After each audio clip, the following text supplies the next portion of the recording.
விருதுநகர் மாவட்டம் சிவகாசி அருகே உள்ள வேப்பங்கோட்டை தாலுகா கொங்கன்குளம் ஊராட்சியில் நடைபெற்ற உங்களுடன் ஸ்டாலின் என்ற சிறப்பு முகாமினை மாவட்ட ஆட்சித்தலைவர் சுகபுத்ரா நேரில் பார்வையிட்டு மனுக்களை பதிவேற்றம் செய்து கலைஞர் மகளிர் உரிமை தொகை விண்ணப்பங்கள் பெறுவதற்கான சிறப்பு பிரிவுகள் உள்ளிட்டவைகளை ஆய்வு செய்தார்.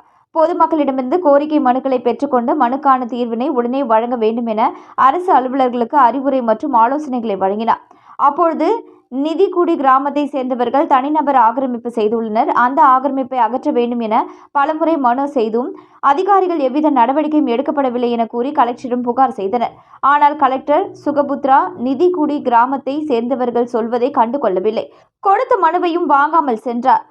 நதிக்குடி கிராம பொதுமக்கள் கொண்டு மனுக்களை கலெக்டர் முன்பாக தூக்கி எறிந்தனர். இதனால் அப்பகுதியில் பரபரப்பு ஏற்பட்டது.